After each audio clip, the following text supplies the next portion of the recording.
naman akalain na hindi ko rin inaasahan pa. Narito tayo ngayon upang matunghayan ang nagiinit, nagbabaga at talaga namang usap-usapan at nagtitrending na latest issue ni Ate Erica. Sa pagpapatuloy ay narito muli si Kalingap Val Santos Matubang upang pag-usapan ang issue sa pagitan ni Ate Erica at ng kanyang pamilya, lalong-lalo na sa kanyang lolo na si Lolo Miguel. Dito nga ay sinasabi ni Kalingap Val na tutuparin niya ang pangako niya kay Lolo Miguel na talaga namang inabandona ng kanyang mga apo at hindi na binibisita pagkatapos magkaroon ng sariling bahay at mga pera. At ito nga si Ate Erica at Sheila May. Sumayaw-sayaw, tayo'y sumayaw-sayaw, limutin na.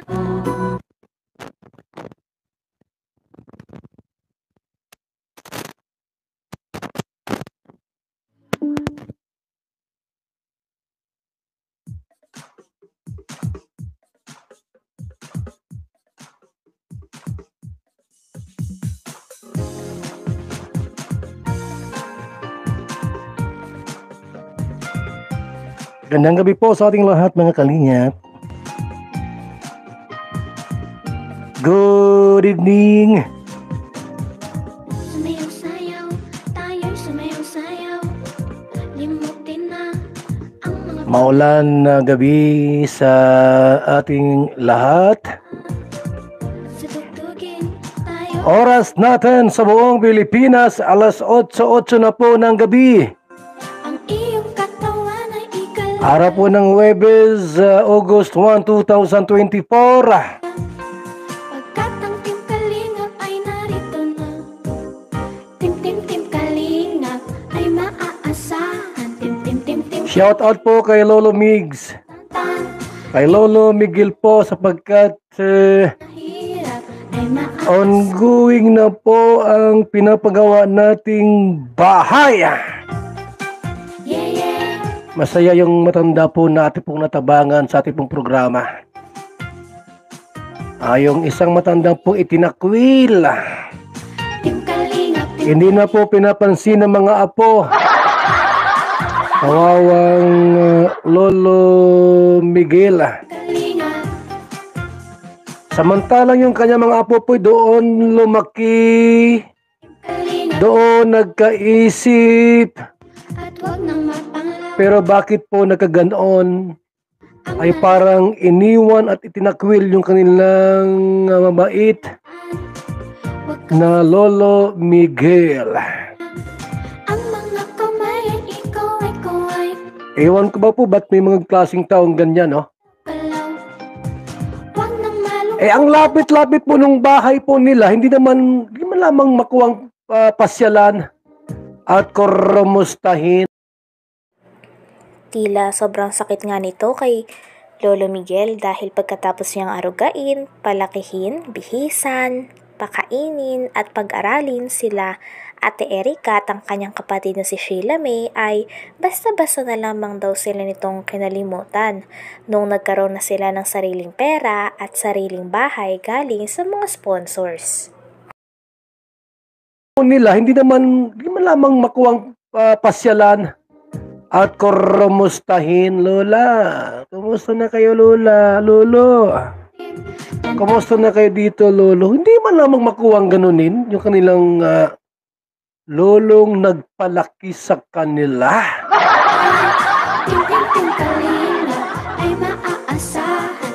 Team Tuloy yung matanda po mga kalingap ay igwaning sama ng loob doon sa magkapatid. mahirap ay Silang nagpalaki, nag-aruga, hindi man lamang makuwang pasyalan sa bahay po nila. Team Kalingap.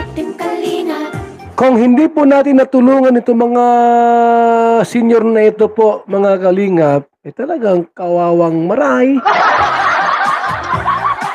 Mabuti igwaning Val Santos Matubang na siyang nakakita po sa sitwasyon nila Lolo Miguel at yan nun, tinulungan nating mapabahayan. Aha. Kawawa ay, hindi mo lamang madalaw para kumustahin yung lolo nila. Lo, kumusta na kayo? Kumain na ba kayo? Kumusta si Lula?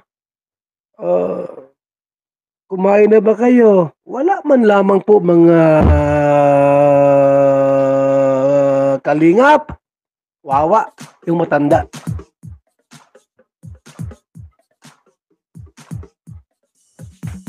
Ngayon, ano nangyari?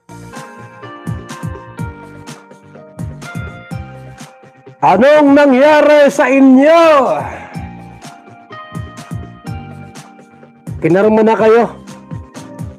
Sumayaw-sayaw, Kinarma na kayo. sayaw, limutin na ang mga problema. Kung ko sa inyo, huwag patigasin ang puso. Huwag patigasin ang puso. Puntahan yung dalawang matanda at humingi ng tawad. Talagang sa pagkakakwento nga ni Kalingap Val na ang pulo talaga ng pag-aaway ng buong pamilya ay dahil talaga sa pera. Ito ay dahil magkaroon nga si Ate Erica ng pera galing sa mga sponsors at baka gusto na niyang mamuhay kasama ang kanyang ate lamang. Ngunit kinasama nga ito ng loob ni Lolo Miguel dahil bilang tao na nagpalaki at nag-aruga sa kanila, masakit para kay Lolo Miguel na basta-basta na lamang siyang kinakalimutan nila Ate Erica. Ang puso. Puntahan yung dalawang matanda at humingi ng tawad. Puntahan yung matanda at humingi ng tawad. Lolo Migs, sorry po at nakalimutan kita. Lolo Migs, Lola, pasensya na po at ako'y nasilaw sa kwarta. Ganun. Magkaroon po ng humble heart. Yung tinatawag na pagpapakumbaba doon sa inyong mga lolo at lola. Ayan, naghihintay sila sa inyo. Although na yung matanda po ay talagang masama ang loob.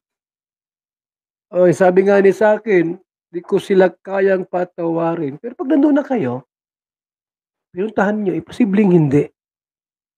Kasi unang-una po, diyan kayo lumaki sa inyong mga lolo at lola. Ay ilang buwan na. Mahigit ng 3 buwan, hindi nyo dinalaw yung inyong lolo at lola. Puntahan nyo na po. Erica at May. Ito po mga kalingap, ako yung nag-observe lang kasi almost na ito, magto 2 weeks na po yung bangayan nila. So, fan page ng lovers. Mga group chat na nakarating sa atin, kuning mga konting mura-murahan, ano nangyari baga? Ba't kayo nagkagayaan? Lumalabas din po ang mga baho.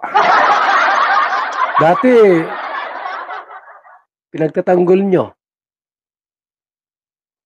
Dinitipahanin nyo at hinahangaan ninyo itong magkapatid na ito.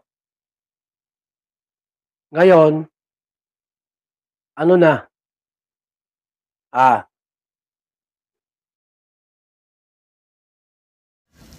Hanggang dito na lamang muna ang ating nag-iinit, nagbabaga, pinag-uusapan at talaga namang nagtitrending na latest issue ni Ate Erica. Maraming salamat sa inyong panunood. Hanggang sa muli. Bye!